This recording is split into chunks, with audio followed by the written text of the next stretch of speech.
How's it going, everybody? This is your Astrology Horoscope for Monday, June 3rd, 2024.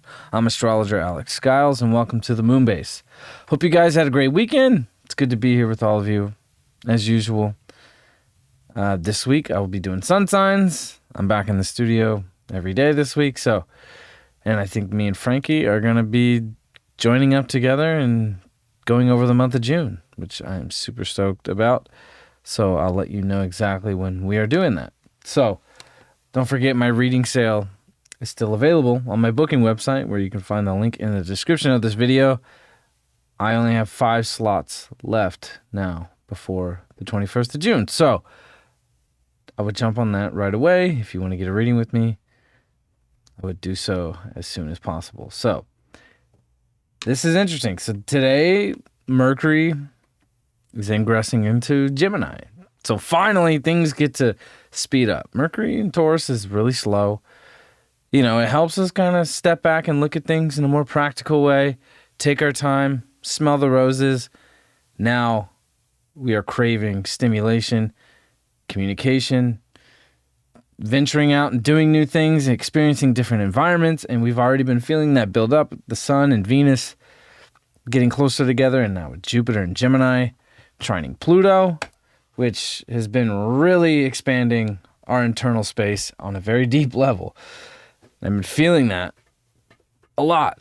We've been seeing it in the collective. I've been feeling it very much so. And definitely now this Mercury ingressing into Gemini, right when it hits 0 degrees, this moon is going to square Pluto, while Jupiter's still at 1 degree, still making this trine to Pluto.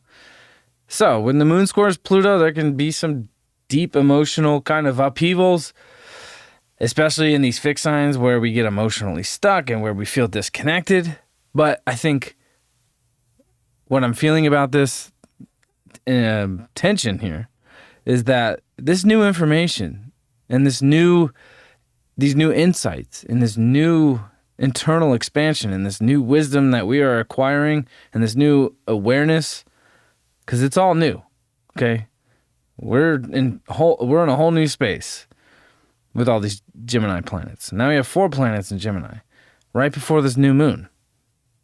So the moon is in Taurus now, about to head into its balsamic phase. But I think when this moon squares Pluto and this Jupiter's trining, it's like it's really helping us break these patterns of where we get stuck. This moon in Taurus wants to feel comfortable. It's exalted there. It doesn't like to deal with Pluto. You know, the moon in Taurus just wants to really enjoy where it's at. And this Pluto in Aquarius is just constantly, revealing these deep, deep things within us. And Jupiter is really creating a big opening in our unconscious spaces and, really uprising. There's this uprising of new information, especially with Mercury now. There's a message that's coming through unconsciously. So we have to look around and really pay attention to our environment, Gemini, Mercury, of what's being reflected back to us. There's some things about ourselves, there's some things about our unconscious space that we need to be aware of. And that those places where we don't feel fully connected, where we feel where we're just not connecting with people, but we still get stuck in trying to make things work out. And we feel that a lot with this Black Moon Lilith still on the South Node. This is helping us,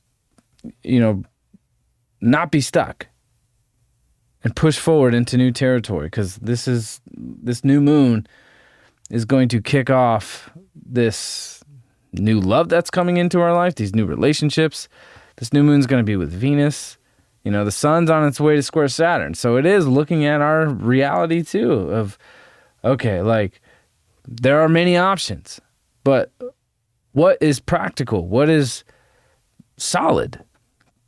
Gemini wants to, let's try this, let's try that. Gemini wants to try everything, wants to go everywhere. With the sun on its way to square Saturn with this new moon, there can definitely be some tests. Saturn is starting to test us a lot right now. So are you in your integrity? Are you in your spiritual, divine integrity?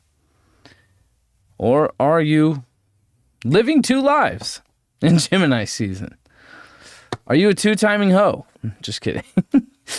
You know what I'm saying? So this is where Saturn is testing us at this moment. Are you one, or are you in many places? And we could feel like we're in many different places right now. We want to go experience all kinds of new things and all kinds of new people and try out things, But Saturn is reminding us that it's like, hey, this isn't a fucking buffet. We got to commit. Gemini is probably one of the most non-committal signs in the zodiac, next to Libra. South Node, Black Moon, Lilith. So there is this test that we're starting to feel build. And I think when this moon squares Pluto, this moon, it just wants to be comfortable, But the new information that Jupiter and Pluto together in harmony with Mercury now, it's like there's a message. There's a message coming through. And the message is coming through unconsciously in the synchronicities, in your environment, in the people you're connected to, and you may not even realize what you're saying, or you may not even realize what someone is saying to you yet. And it is like some kind of deja vu experience of like, oh shit, like I heard this before, or I remember that, or aha. There's a lot of aha moments with this Jupiter trine Pluto. That's what I've kind of been feeling. It's like, oh, fuck, now I understand. And it is. It's like, it's not always easy to look so deep, right? For some of us who maybe have stronger Pluto or 8th house or Scorpio placements, like to look into the deeper, darker things and go to those more raw places. But Jupiter's really helping us expand and understand these more deeper, raw, and somewhat darker places, to really understand like what's underneath the surface. Gemini can be very surface level, okay? But Pluto is everything underneath the surface. So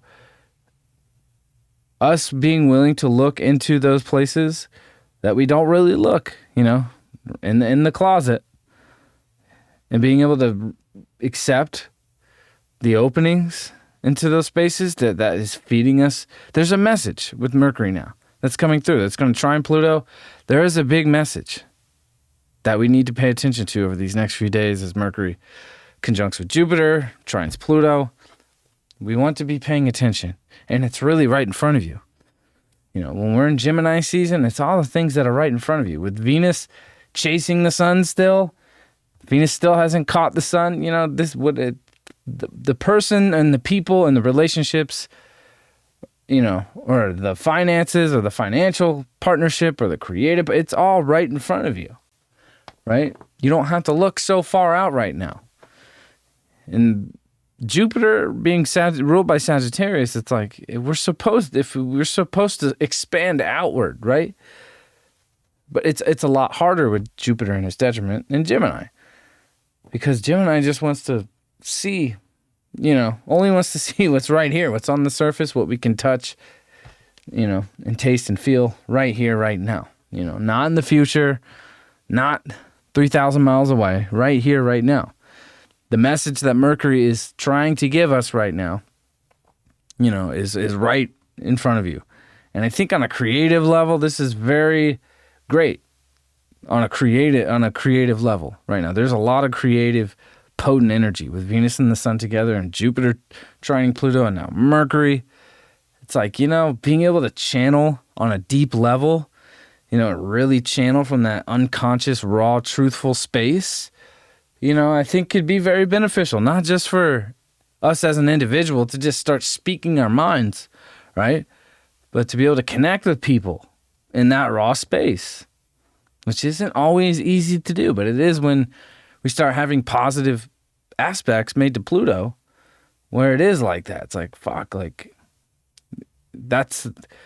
we don't always want to acknowledge that there is a deeper, darker place that's underneath the surface. And that's what Gemini teaches us. That's what Gemini season teaches us. And this new moon is going to be a big opening towards being able to look at both sides. Look at the light, look at the dark. Don't attach your feelings or emotions to it. Just be able to understand it and understand how they work together, and that is what our reality is those two forces that create life itself. So we want to be paying attention to, what's really happening, just in your daily routine.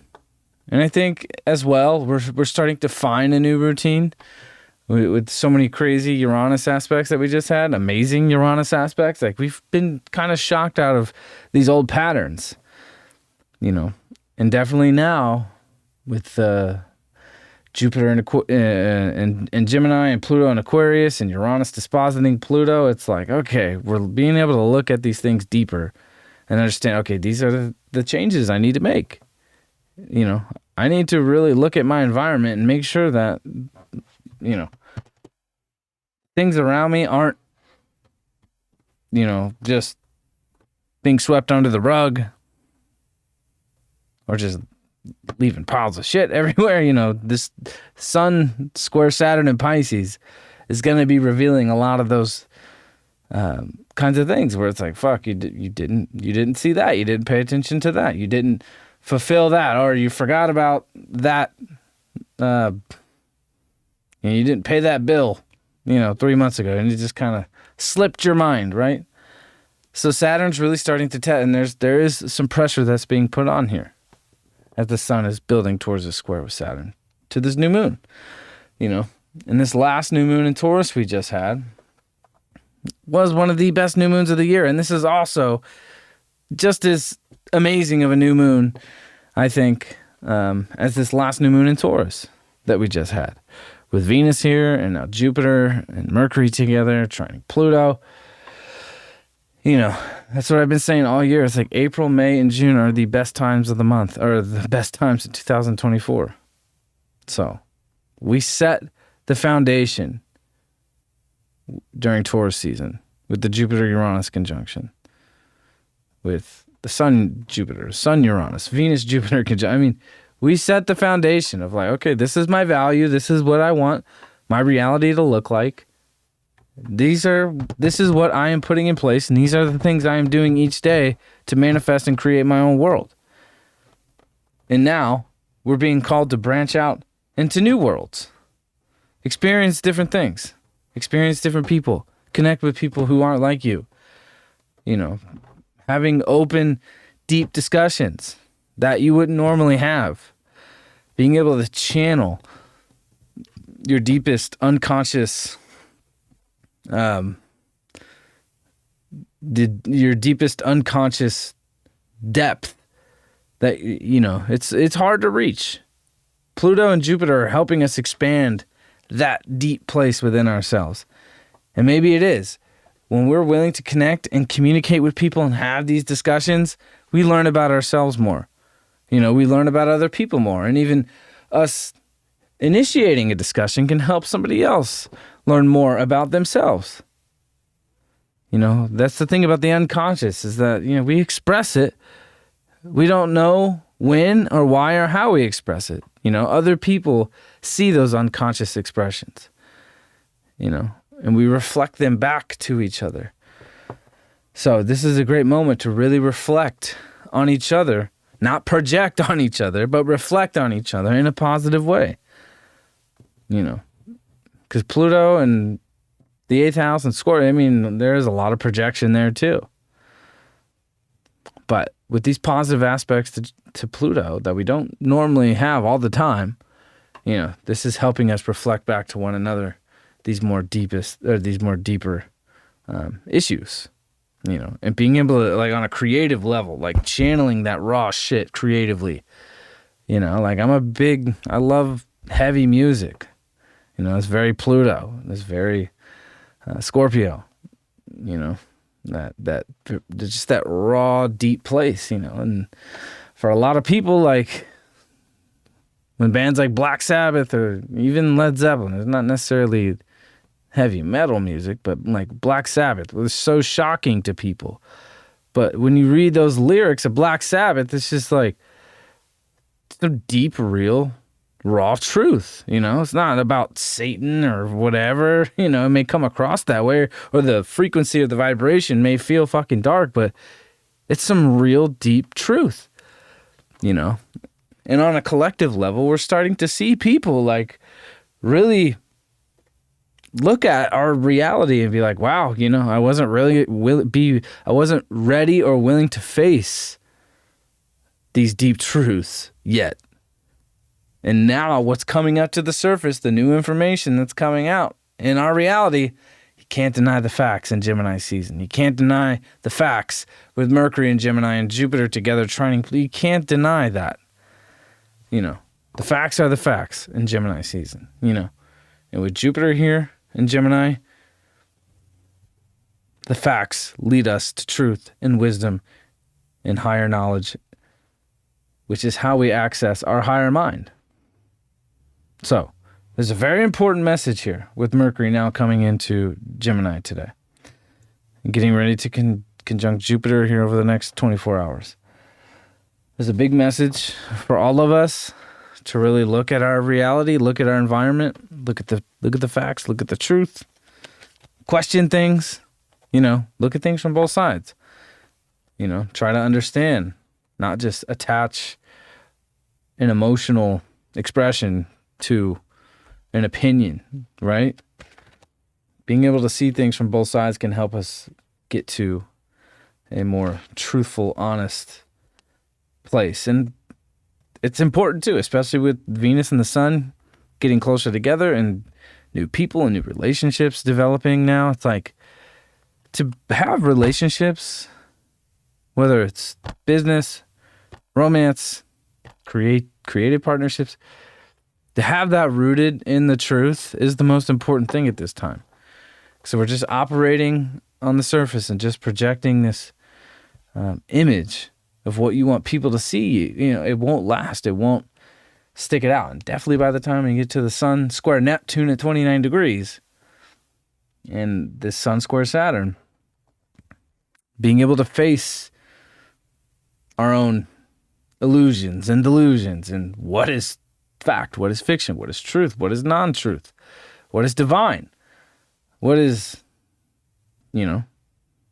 not divine, or what is manipulated. That's after this new moon, that's the territory we're moving into. So it can be, these next few weeks at the middle to the end of Gemini season is going to be very, very much this glass house of illusions and deception and illusions shattering for the better. All for the better, because, I don't even want to say that. I'm not even going to say what I was going to say. We have the Knight of Swords. So it is. It's just cutting through the bullshit, cutting through the clouds, making decisions very quickly. In Gemini, we just have to think on our feet, think on our toes, and trust our instincts and look at things neutrally and just keep moving and just fucking, do what you got to do. And Mars is still in Aries as well. There's no time to waste. We're about to move into this new moon over these next 2.5 days, 3 days. So we have to move very quickly, and even when we're up against the wind, when the wind's blowing towards us, we still have to fight. When the wind wants to knock us over and take us down, we still have to fight, because there are forces, especially out in the spiritual community. I mean, you see it. It's like there are forces that want to get inside of you and like a parasite that want to control you in a certain way. So you can't be within your own power. And Jupiter trine Pluto with Mercury now is trying to give us a message and send us a message reminding us of the truth of who we are and giving us this detailed list of like, you remember this, you remember that, remember when you did this, and this is how and with Aquarius and Gemini, the air signs, Pluto and Aquarius, Jupiter, Mercury, and Gemini, being able to piece together the sequence of events and how things played out. It's like, okay, this led to this led to that, and being able to discern What's fact and fiction? In our own experience, in the collective, in our relationships. Venus is going to square Saturn too with the sun after this new moon. So definitely in relationships, if things are not based in truth and reality, and there's some weird, shady shit going on, it won't work. It's not going to work. So anyway, this is going to be a pretty, this moon coming into Taurus, squaring Pluto can create a lot of restlessness today. But I think once we can kind of understand and piece together this kind of hole that's being opened up inside of us, that it's like there is things that we're not always willing to look at. It is these moments when we have these positive aspects that are made to Jupiter or to Pluto, where we can really look into these more raw, deeper, uncomfortable places. And already with Pluto and Aquarius, it's like, you really got to look into those really uncomfortable corners where you just kind of throw things off and never touch it again. Now it's like, oh shit, there are some things in there that we need to acknowledge at this moment. So anyway, I hope you guys have a wonderful Monday. This is going to be an interesting week when the moon comes into its balsamic phase, going towards this new moon and this Venus-Sun conjunction we're going to be having, which is very exciting. Venus is going to cross the sun, and then these new relationships and new partnerships and new creative ideas, we're going to start to move forward and really implement them in a very beautiful way, and a very fun kind of youthful way. I love Venus and Taurus. It's in its ruler. It's always beautiful, but it's just with Venus and Taurus, and I have Venus and Taurus. It's like, it sees the beauty in all things, right? But it also sees the beauty in just not doing shit. Right? It's fun to just relax, okay, with Venus and Taurus. Now with Venus and Gemini, it's like, I'm not having fun just being still. I'm not having any fun just sitting here, with not being stimulated. So this Sun and Venus are charging each other, and new stimulating opportunities for partnership, creative ideas are starting to pour through in a very awesome way. So have a great Monday, and I will see you all tomorrow. And I think sun signs will be up tomorrow or Wednesday. We'll see. So have a good day, and I will see you tomorrow. Peace.